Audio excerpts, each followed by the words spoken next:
Assalamualaikum warahmatullahi wabarakatuh. Bismillahirrahmanirrahim. Ari dalil akli ayana pangeran eta bukti makhlukna kerkarandapan. Ari dalil akli ayana pangeran eta bukti makhlukna kerkarandapan. Ari dalil yen makhluk eta anyaran sabab makhluk nyatana robahan.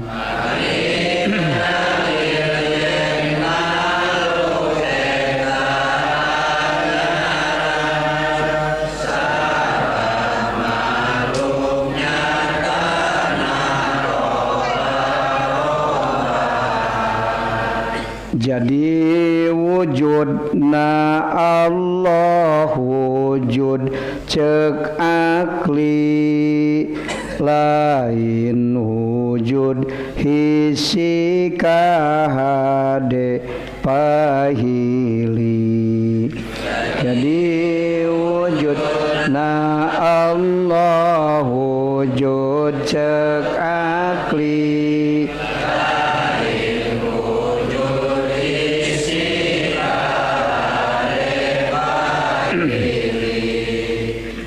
segitu sabab waktu nangan sak jam itu kan.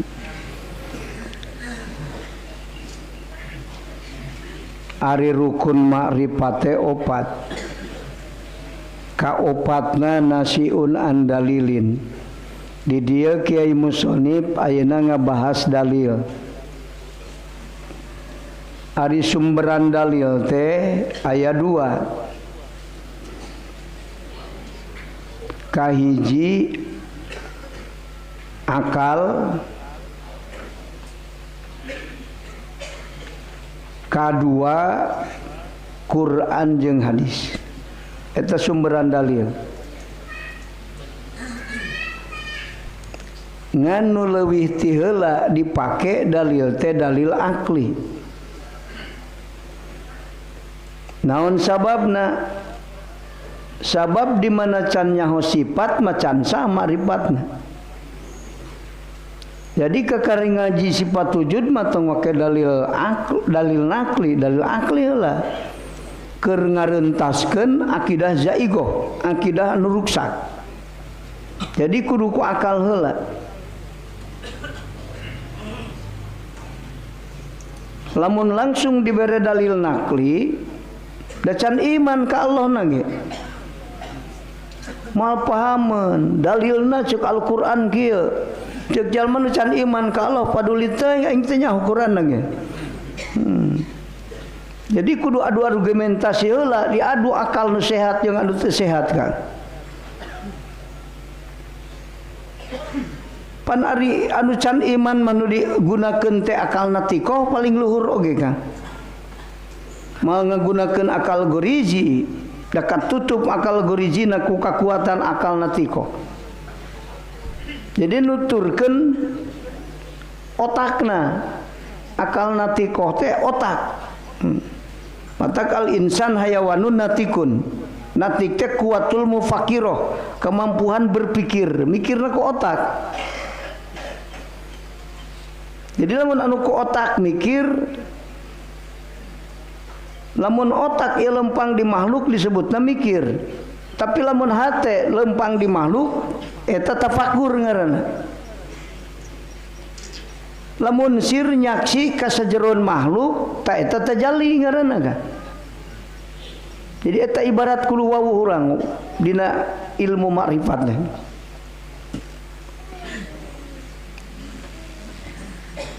Numatak Sayyid Ali bin Ahmad As-Saqafi dina kitab Fawaidul Makiyah anjeunna sasauran wala yajuju li ghairi mujtahil mutlaqi al istinbatu bil ayati wal ahadits.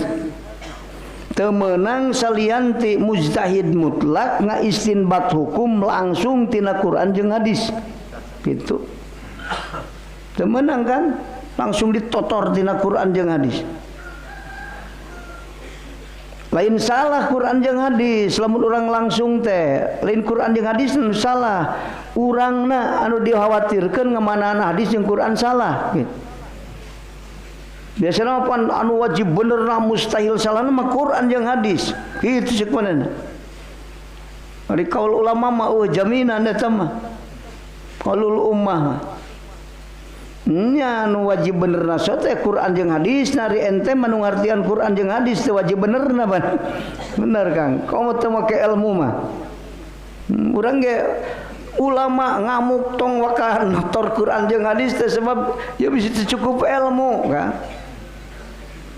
Masalah teu lemah meunang teu lemah Kang.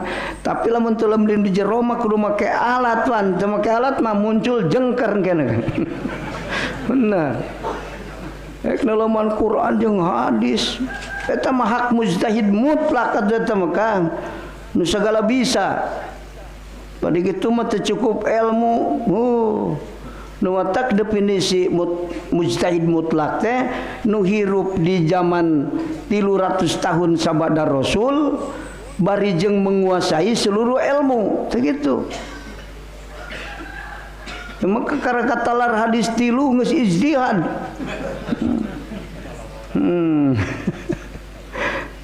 Saur Syekh Yusuf An-Nabhani dina kitab Sawahidul Haq anjeunna sasauran inna da'wal ijtihadi fi hadza zaman minhum kitu wasan. Sanyanyana ngaku ijtihad di ieu zaman minhum min ashabi da'awil kadzibah jelema anu ngaku pengakuan bohong eta teh kan. Jadi keberangan ijtihad itu. Maka Kiai Musannif ge di dia ngabahas sifat wajib di Allah kulantaran dina mimiti nu ngupingkeunana dianggap can iman. Itu maka ngadalilan teh ku dalil akli itu ulah langsung ku Quran. Jelma cinukun halupun ajengan can nyaho rukun salat can nyaho sifat di Allah langsung diberi Quran jeung hadis. Mun kita ragu cek ajengan kudu salat dalilna aqimus shalah cek saha eta cek Allah paduli teuing aing teh nyaho Allah na geus. Sieun ku Allah teu sieun da teu nyaho teh. Beda jeung jalma anu geus nyaho Allah kita salat Allah nita salat ka anjeun rowas pan. Naon sababna Allah teh dat anu nyiptakeun sakabeh makhluk anu ngadatangkeun taklif ka kuring da geus ngaji ti ulama pan. Lamun henteu teh sieuneun boga ka sieun. Sabab nyaho ka Allah tah kitu kan. Matak di dia dalil teh dalil akli.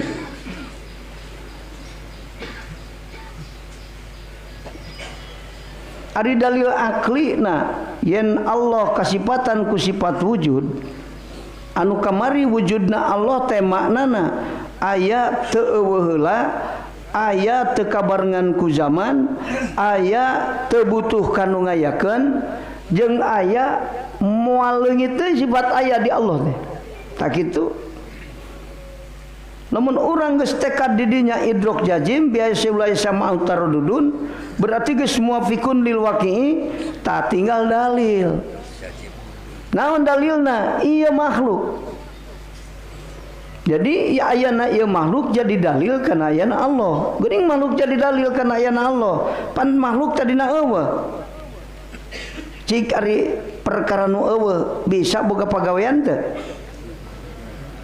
Mal bisa ngayakeun diri sorangan jeleg ku sorangan moal butuh kanu sejen pikeun minahkeun manehna tina eueuh kana aya tak kitu mikir urangna lain tutur ti wungkul cek ajengan aing keur ngaji dalil aya Allah teh aya ieu makhluk. Tuturuti we hungkul ngadalilan Allah aya ieu makhluk. Ngarti teu? Sanajan katalar ge dalil, can boga dalil dianggapna dican paham makana dalil. Engke ditanya, cik ari anu jadi dalil kana ayana Allah, ieu teh ayana makhluk teh atawa da tiah makhlukna, ciso. Nah, mikir dirinya teu bisa ngajawab, can boga dalil. Kudu bisa ngajawab. Tina jihad mungkin wujudna, tina jihad wujudna atawa da tiah makhlukna nu jadi dalil. Karena ayana Allah teh, tak orang kudu paham didinya kak. Ayana orang mikir tadi, jadi aya nu minahkeun makhluk tina eueuh kana aya teh saha? Dat nu jenengan Allah. Wah, lamun kitu ngarti urang ieu makhluk asar apal Allah ayana oge. Da tiah makhlukna jeung wujudna makhlukna asar apal Allah. Lamun ngaisnadkeun wujud ka makhluk maknana asar apal. Tapi lamun ngaisnadkeun wujud ka Allah sifat eta mah. Jadi teu akur aya Allah jeung aya urang, teu akur. Aya urang mah eta mah asar apal, diri urang jeung wujudna asar apal. Lamun aya Allah mah dat nu jenengan Allah boga sifat wujud, beda manana jangan. Disok payahna puyeng saeutik mah nya, mikir. Ngali ngaji tauhid mah cek ajengan ge baheula kaos nuar jati cenah. Teu as mimitina komo kana galeuh cenah. Beda jeung ngaji ilmu alat kaos nuar kawung. Bener. Nasrib ngias geus apal hiji we gampang ka ditu na mah. Ngana sesa teh mimitina. Gitu, sesa teh mimitinanya. Cok. Orang geus ka ditu mah bisa hiji, bisa terus loba. Aya dina tauhid mah, waduh, hese mimitina. Aing geus puyeng mimitina. Komo tajalina maka Allah ka ditu. Ek nganyahokeun ge supaya keuna kana ma'rifat opat syaratna ge rukunna. Di mana aya rukun, aya rokin, aya markun kan. Sing jelas urang, mentak ngaji ilmu saraf teh eta. Di mana aya khaliq, aya makhluk, aya khalqu. Gitu. Eta ngaji sorab teh lain pikeun ngalaga hungkul. Tak cek ajengan maghfur lah lamun ngaji sorab rek ukur dipake maca kitab bungkul mah duruk pesantren sorab teh cenah. Astagfirullah. Rek dipake nganyahokeun Allah, Allah teh khaliq, di mana aya khaliq ingat aya makhluk, aya khalqu. Itu man. Kita ngaji sorab oge. Nu pake ngalaga hungkul mah. Di mana ya aya dat nu ngabogaan sifat, didinya aya afal di dat nu ngabogaan sifat, di asar afal mustahil boga afal kan. Jadi anu wajib akli boga afal mah dat nu ngabogaan sifat. Asar afal mah wujudna ge diwujudkeun ku Allah kan. Wujudna ge muqayyad atuh eta mah. Mun ku Allah diayakeun aya, ku Allah teu diayakeun moal aya. Ari Allah mah wujud mutlak. Mikir urang tidinya kan. Mikir sok. Mutolaah taya dina masalah dalil. Gitu. Tapi mising terang ge dalil naklina dina awal nganyahukeun sifat Allah meunang. Ngan sifatna tabasur eta mah. Jadi nalungtik gitu dalil Al-Quran nuku mujtahid mutlak di istinbat hukumna gitu kan. Jadi tabasur menang ulah langsung netepkeun hukum ku Quran ngan tabasur menang. Tabasur teh naliti gitu. Namun ieu hukum wajib hukumna cek Imam Syafi'i. Sabenerna mah teu kudu neangan dari Quran jeung hadis, urang ada mau kaduga neanganna teh dah. Teu kudu neangan. Kalau kanyar-nyar nyalahan ke mentak sok aya nu ngadalilan nyalahan pan nya. Yang kudu usaha maneh sing getol ari hayang boga duit mah. Sabab dalilna la yughayyiru ma biqaumin. Di mana eta dalil? Dipake dalil kasab. Eta Al-Qur'an dipake dalil nyalahan. Ngajadikeun ya ketetapan hukum tina Quran anu teu samaksud Allah, mitnah ka Allah ngaranna. Tukang ngartikeun Quran bukan mau didakwah ku Allah mun nyalahan ngartianana. Disokan dipikir matak aya ya definisi ulah masuk teh anu paling gampang mah eta nu sok ngamanaan Quran jeung hadis sacerewelena lapad da eta ulah masuk itu anu paling enteng eta mah definisina teu kudu maca kitab heula ceuk ajengan kucuprak-ciprik ngartian Quran jeung hadis. Mama mah lain kitu sebenarnya ngan baheula ieu cenah yat-yat sia rek ngartian notor Quran mah kudu apal heula 100 kitab sia can katalar 100 kitab mah tong wawanianan sia teh cenah. Geuning sok diaji mama Quran jeung hadis, Bukhari Muslim diaji, tafsir diaji di moal pesantren. Lain ka istinbat hukum rek tabasur eta. Jadi ketetapan hukum mah urang nuturkeun mujtahid mutlak heula we anger kan.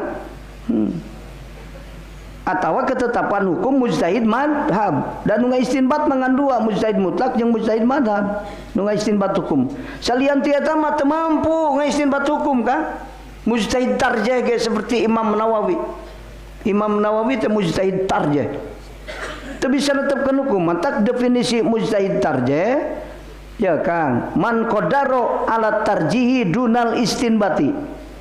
Ya ulama anu mampu narjih hukum tapi teu mampu netepkeun hukum eta mujtahid tarjih disebutna. Imam Nawawi aya bejana aya ka urang teu kungsi kawin balas ngaji teu kungsi kawin Imam Nawawi ngajina sapoe teh 20 kitab naklib kitabna 20 halaman Imam Nawawi. Timimiti balik teu pernah dahar wareg. Ari urang mah teu pernah lapar. Tibalik. Aduh, arek jadi mujtahid mutlak Imam Nawawi gitu mah. Tangan kanan Imam Syafi'i nu teu kungsi kawin balas ngaji katungkul ku ilmu, urang mah teu kungsi masantren balas kawin heula. Arek jadi mujtahid mutlak astagfirullahaladzim. Jadi apa kronologi para ulama Rasulullah, sahabat, tabi'in, mujtahid mutlak, mujtahid madhab, mujtahid tarjih, derajat ulama begitu kan. Langsung kena Quran jeung hadis. Mata al-maghfurlah apa tutup sasaurang. Jalma nu ngamanan Quran jeung hadis sacerewelena lapat itu maka jadi mu'tajilah. Jami umukni gesok aji ku sorangan tong digurukeun jadi mu'tajilah ngamanan. Ulah kena-kena bisa maca kitab, baca ku sorangan diburukeun ku sorangan jadi mu'tajilah kan. Gurukeun heula ka ahli ma'rifat atawa minimal ngaji ka santri nu kungsi ngaji ka ahli ma'rifat. Beja-beja we nama aya meureun. Ari santri can usul mah manghi beja can nepi ge.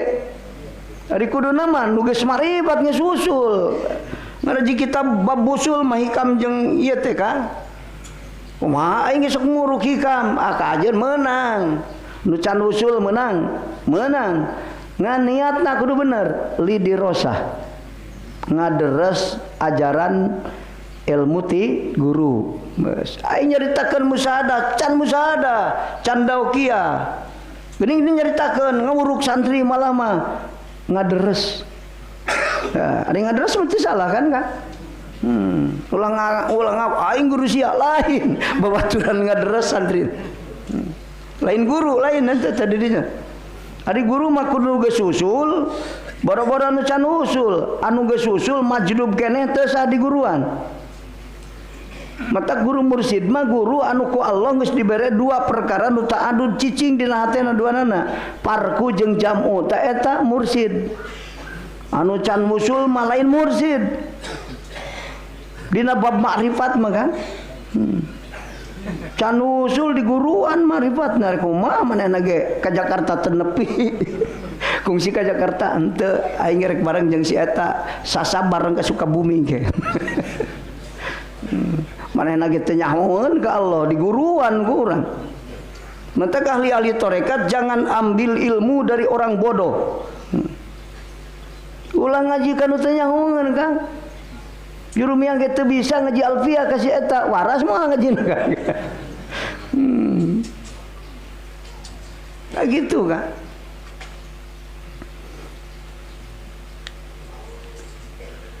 Jadi mau dihitung-hitung ya teh ngaji teh ulah asal cinukul lareban gurunya. Cek ahli tarekat syarat hayang bagja hirup mah hiji ngaji ka guru mursyid sing ikhlas, kadua geus meunang ilmu amalkeun sing usul. Geus sakitu selesai urusan. Kudu nalar johar maklun heula teu kan? Teu kudu. Ngaji ka guru mursyid sing ikhlas. Jadi dina ngaji teh aya dua syarat. Ya, syaratna santri ngaji bakal menang ilmu nape lamun dua syarat katincak. Hiji guruna mursyid nu ngajina ikhlas, tasa gitu kan? Ikhlas nu ngajina, guruna teu mursyid, moal menang ilmu nape. Sabab ilmu nape mah ku Allah dikadunyakeun disimpen dina hate guru mursyid. Salian di guru mursyid awa ilmu nape. Nu mentak loba nu palinter tapi teu manfaat sabab lain mursyid. Mentak ilmu dibagi dua, cek ahli-ahli tarekat mah Kang, hiji ilmu dibarengan ku nar, aya ilmu dibarengan ku nur. Aya ilmu dibarengan ku nar, ku nur Allah gitu. Nah nur Allah teh kan iman, makrifat jeung tauhid. Wal muradu bil imani at-tauhid wal ma'rifah. Nu dimaksud ku iman teh tauhid jeung makrifat dina kitab Syekh Abdul Muhi. Sasauran gitu. Jadi ilmu bareng jeung iman nape? Lamun ilmu wungkul teu bareng jeung iman, goer nape? Nu otak aya nu pinter, dina bag-bagan agama pinter, tapi teu jadi kakasih Allah, kalau jadi musuh Allah. Ari iblis pinter teu kan? Pinter, geuning dilaknat ku Allah. Otak tong waka atau boga budak pinter. Bisa jadi iblis kan dituna. Eta ngari dibukul. Pinter-minteran kolot terus. Gitu, ulah maka ato. Mata Abu Bakar Siddiq sesauran, lamun Allah mere dunia, ya kakasih Allah. Jadi kakasih jeung nu dibenduan ku Allah, dunia dibere ku Allah kabeh, duana ge. Ngan lamun mere kakasih nama mere dunia bareng jeung iman. Ngan lamun mere ka anu dibenduan ku Allah, mah mere dunia wungkul iman teh dibere. Ngatek dunia teh ti Allah dipake modal pikeun ngalawan Allah kan. Sok telaah kurang. Si eta beungar di mana? Allah nu ngabeungarkeun. Tapi si eta tukang ngaruksak agama teh si eta pan anu ngamodalan teh pan. Waduh dipake modal ngaruksak agama Allah. Eta harta anu ti Allah. Ari jalma anu iman maka kakasih Allah mah dibere dunia, beuki tambah dunia imanna beuki naik deui. Beuki beunghar beuki naik, beuki beunghar beuki naik. Beungharna kacida usulna hebat teh. Nu matak hartana barokah. Nu matak Gusti Rasul sasauran ad-dunya mal'unatun mal'unun ma fiha. Dunia dilaknat ku Allah. Nyata dunia nu dibikeun ka anu iman, dunia nu teu bareng jeung iman. Batur mah beuki beunghar beuki soleh, yang beuki beunghar beuki goblok ieu. Sabab naon teu bareng jeung iman duniana Kang, teu barokah, maka dilaknat.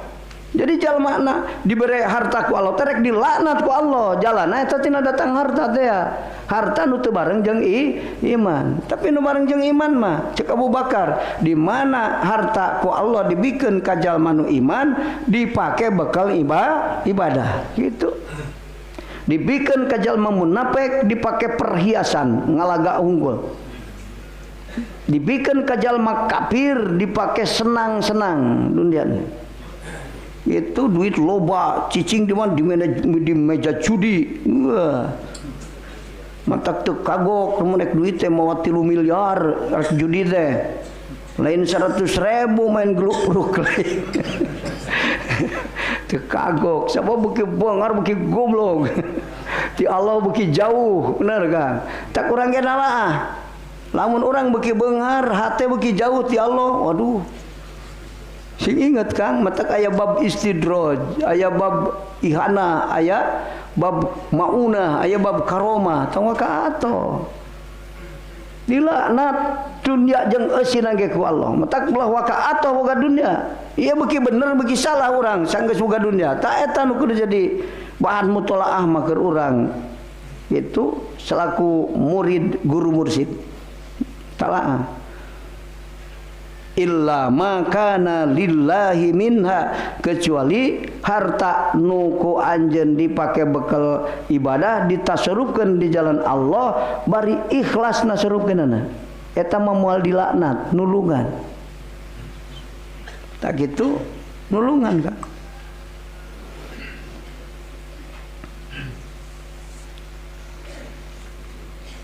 Wih kan asal tadi Kang bisi lami teuing teh.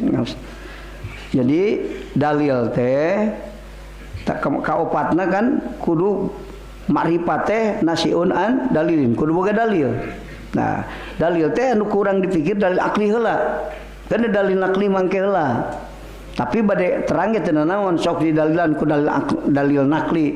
Teu naon tabasur tepina. Tapi tetap udah digunakan ku urang pikeun ngahantar akidah sasar urang mah ku akal anu bener. Itu. Matak dalilna dalil akli. Tak gitu. Ayana ieu makhluk jadi dalil karena ayana Allah. Itu.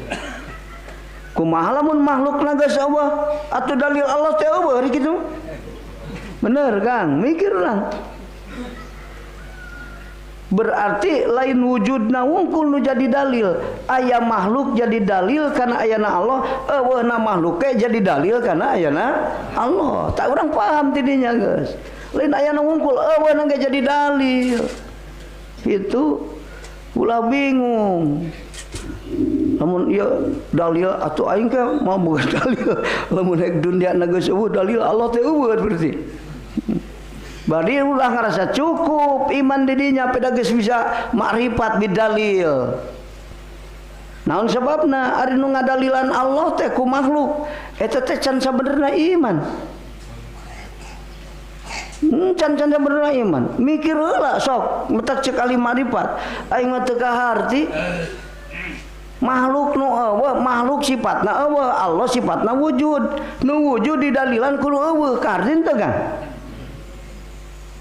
Itu dalil mah kudu lebih jelas daripada madlul kan. Ari jelas ari wujud jeung teu wujud jelas mana kudu nanti balik makhluk didalilan ku Allah ari ieu Allah didalilan ku makhluk nu bener nu mana sih sok.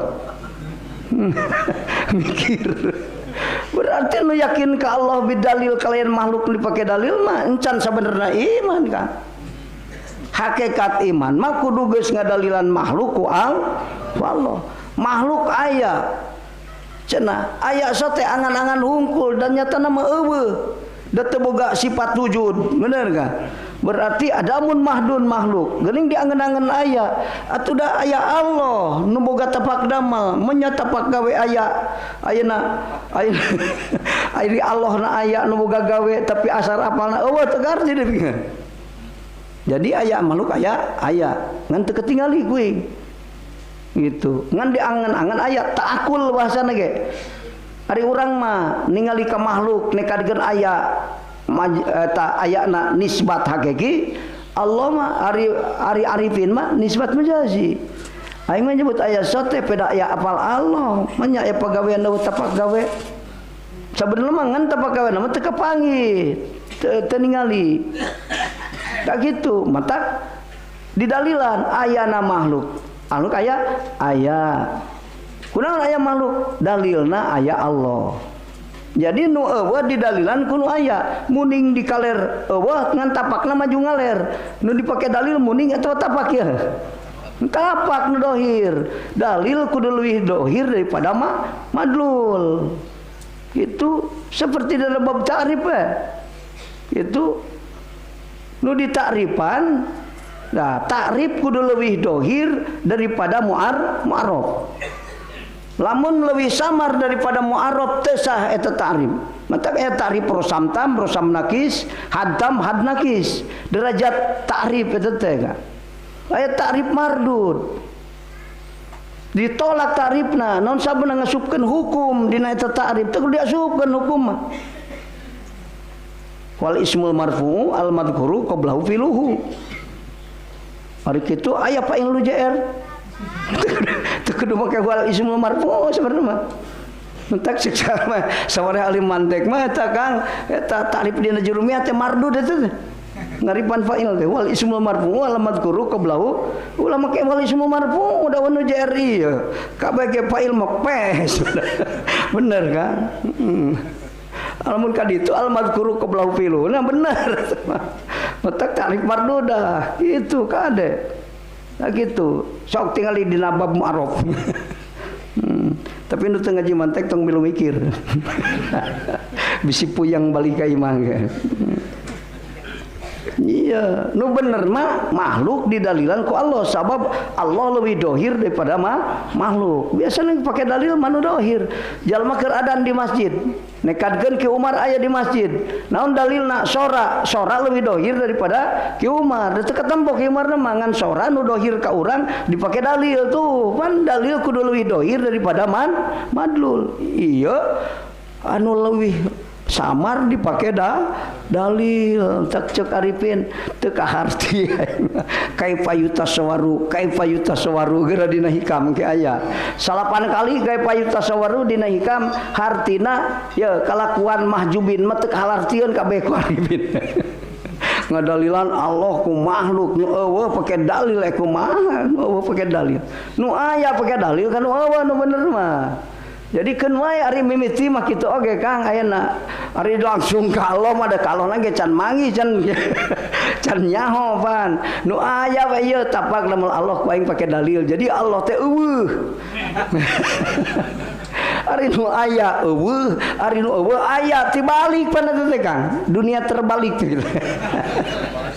Makhluk nu eueuh aya ieu kapan itu aya. Ari Allah nu aya eueuh. Matak ngaji teh sabenerna rek mangihkeun ayana nu aya, mangihkeun eueuhna nu eueuh. Can kapangi eta tong kaoran ngajina. Mun geus kapangi ayana Allah, eueuhna makhluk, eta mah geus eureun teu kudu ngaji ka jelma, ka Allah ngaguruna teh. Mun boga guru lian Allah setan guruna teh. Oh, mata laduni ilmuna, ari geus ahli usul mah, tara macaan kitab. Mata ahli-ahli kitab mah ngalobaan kitab ti lemari ditaekan di tarajian kitab teh. Ahli-ahli usul mah teu loba kitab, tahayu we geus zikir. Tajalli ka Allah, dinalika tajalli ka Allah, Allah ngawurukan ti Allah langsung. Henteu belot heula kana kitab dieu. Henteu belot eta mah. Mata ahli Allah mah teu loba maca kitab, lobana zikir. Lobana tajalli ka Allah, dinalika tajalli diwurukan. Orang membaca kitab mah ilmu batur teh mah. Urang maca koran, mobil tiguling, cek cacing, cek koran. Lain ilmu urang, ilmu musonif dibaca ku urang, tuluy ditepikeun ka batur, nepikeun ilmu batur. Ari ilmu urang na mana? Cisokan. Wah geus ulah jero teuing lah sok kalah ka era ieu teh Kang. Ngaji geus kitu, waduh aing euy ngaji tauhid mah asa teu kebagian bener. Metak di Cigonewa di Bandung aya diajakan ngaji hikam ayo cenah. Lah cenah mung aing ngaji hikam sok sagala eueuh cenah. Da geus ngeunah boga duit, boga diri, boga hirupnya. Ngan kereuwas di mana dicokot ku Allah, ngarenya ngaku nu manehna tapi anu nyokot. Tapi lamun hae kos tukang parkir mah ieu teh nu Allah lain nu kuring. Aya nu nyok di mana dicana ku Allah reuwas henteu? Henteu. Anu yang mihape mobil, hae anu nyokot reuwas henteu? Teu da nu batur teh di aku nu aing sanajan hareupeun imah wing we.